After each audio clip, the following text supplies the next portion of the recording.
Okay, so the Lefse recipe we're doing today came from my brother's cookbook, labeled Grandma Dee's recipe. And it's heavy whipping cream, potatoes, flour, and butter flavored Crisco.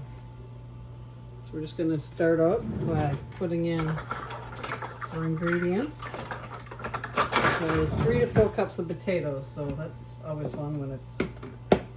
Now I riced my potatoes after I cooked them. I'm not gonna show you how to do that, but if you need help, let me know. There's one. It says 3 to 4 cups, we'll do 3. For now. Can always make more. And then tablespoons of cream.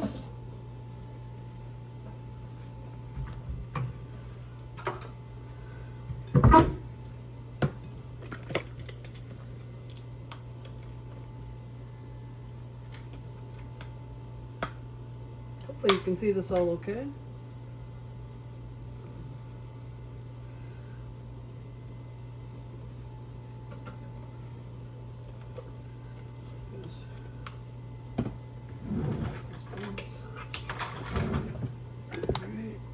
Says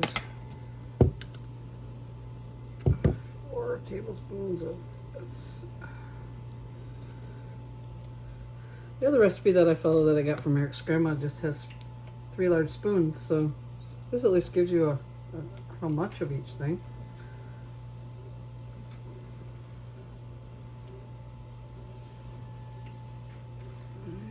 Get in there.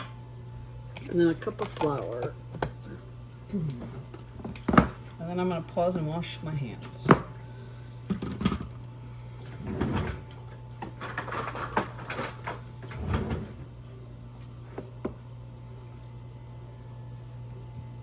it, yeah.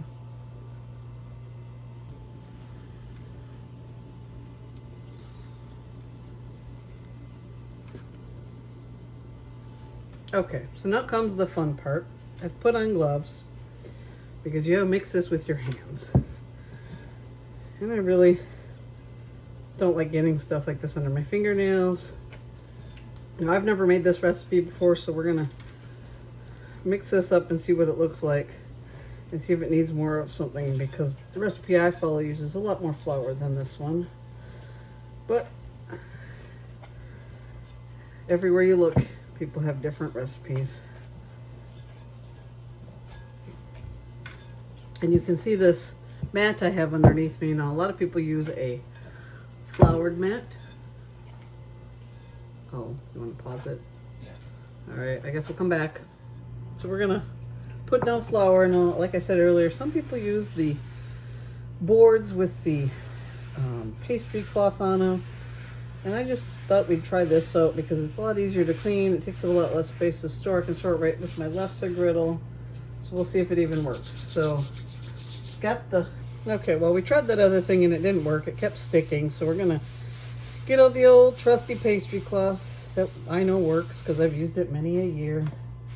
We're gonna work some flour into it, basically so you can't see the writing on there anymore. Usually is. And you want to make sure you get lots of flour on your rolling pin cover too. We're gonna try this again. We're gonna kind of take the ball, and I like to just get a little bit of flour on each side, and then take my time rolling it. The griddle's still heating up anyway.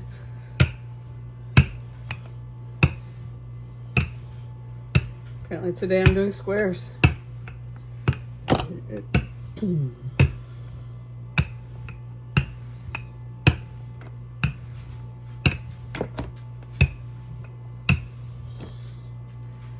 Alright, now you want a Lefse stick. You don't have to have a fancy one like mine. This belonged to Lillian. Anybody in my family who knows Lillian. See, that's much better. You're gonna pick it up like that, and I'm gonna put it on the griddle. You're not gonna be able to see it. Oh no, Eric's gonna follow me, so we're gonna stick it on the griddle. And the griddle's probably not hot enough yet, but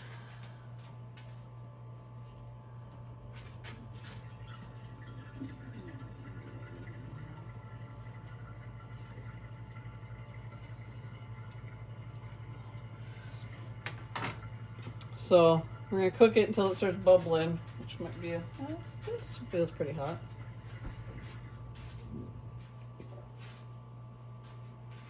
You can pause it if you want. Okay, so it's cooking.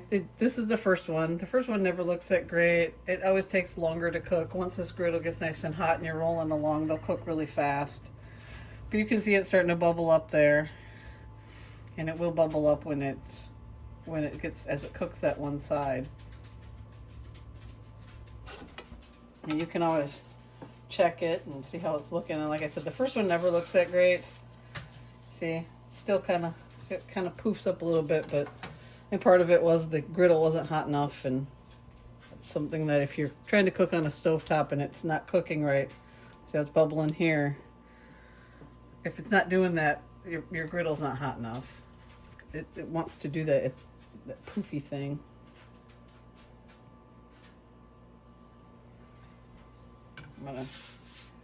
The first one I usually cook and it takes way longer than it should, and then we usually sometimes don't even eat it because it didn't turn out too good, or it's too hard, but you got to start somewhere.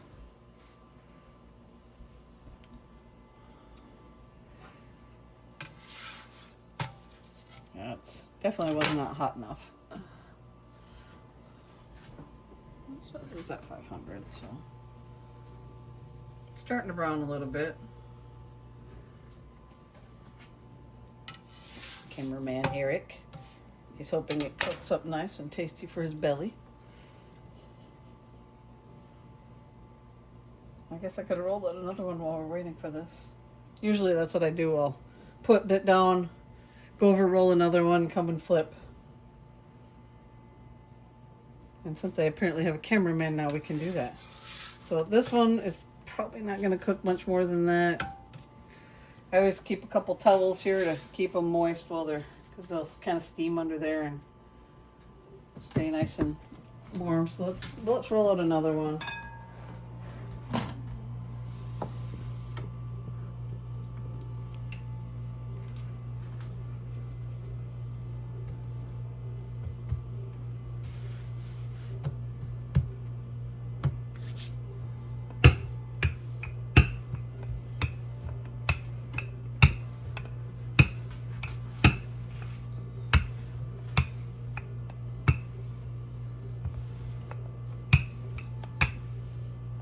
So it's trying to be a circle. I've never made a pie crust, but I've been told that this is a lot like rolling out a pie crust. Probably shouldn't admit that I've never made a pie crust before. Grab my stick. All right, carry her over to the griddle. Kind of roll it down on there. This one should cook much quicker than the last one. Oh, yeah. Sometimes if you get a little too much flour, just wipe it off. Sometimes I use a brush, sometimes I use a rag. I don't have any of that right now, but see how it's bubbling? Unlike the last one, this one's much better. This one is bubbling nice.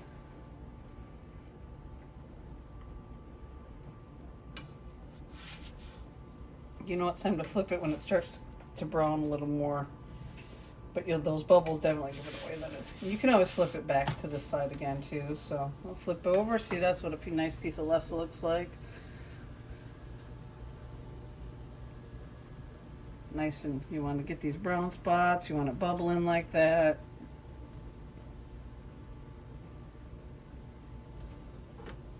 I'll flip it over again. Just kind of, and this is where I would grab a rag or something and try to wipe off the excess flour. Now some people don't do that. I just couldn't find my little brush. I have a little pastry brush I usually use and I can't find it. So this is what you want it to look like when it's down on that side. It still feels a little doughy, which that's what it's going to feel like because it's potatoes and flour, Crisco, and a little bit of fat buttermilk or whatever that was, the cream, heavy cream. So we'll leave that, go back over, we'll do one more. When you're making your dough, like this, you want it to look nice, and sometimes, depends on the year, the potatoes could be really wet and you have to add a lot more flour. The important part is getting those potatoes riced, because if you try to make this without ricing, when you want to rice them when they're warm. I made the mistake one year of making all my potatoes and putting them in the fridge and then trying to rice them the next day, and I thought my mom and my mother-in-law were going to break their arms trying to use the ricer on them because they were so hard to get through the ricer. So ricer, definitely you want to do it right away. I just cook the potatoes, mash them up with some butter or milk, whatever I've got around, and then I rice them right away. And then cool them. I usually cool them overnight. Just, you don't want to try to make the dough with hot potatoes. It does not work well. It doesn't want to hold together. And some recipes actually have you make the entire Lefse recipe the night before and put it into balls and put it in the fridge. I've seen that on a couple recipes. I don't do that, mainly because I don't have that kind of time. Usually I'll do the potatoes one night, let them sit overnight in the fridge, and then after I rice them, and then mix it up the next day. And this griddle is nice and hot now. We're cooking.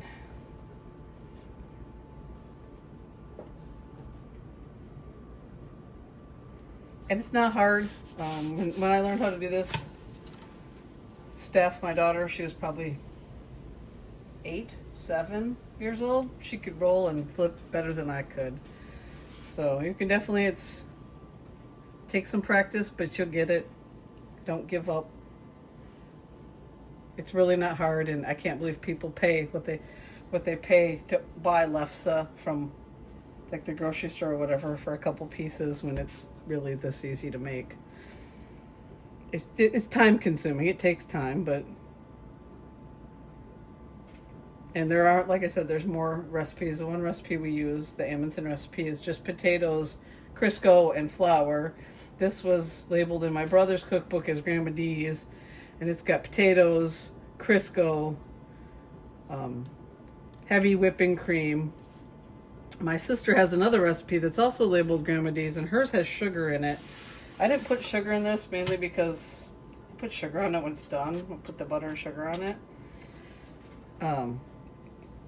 So yeah, see, sometimes they get a little darker, and they'll do that. They all taste just fine. But the key is a hot griddle, something to flip them. Eric's grandma, when she taught me, she cooked it on she has a gas stove, which I don't have, so it doesn't get hot enough, but she cooked it right on her gas stove in a regular flat frying pan with a spatula that you'd use to, like a metal spatula that you'd use to frost cakes. So it depends on what you have. But the key is you've got to have a floured surface. You need to have a cover on your rolling pin. And you just need to practice at rolling it thin and cooking it. And then you just keep going till you're done here at the bowl, and you've got all that deliciousness. Then when you store it, you want to store it in the fridge, obviously. I usually try to let them cool down. I generally will put I'll generally put a paper towel in there to collect moisture, because it takes a while for it to cool down, and that way it doesn't get soggy. But I don't leave the paper towel in there. I usually just put it in there overnight, and then I'll take it out and throw it away the next day. Yeah, this is sticking.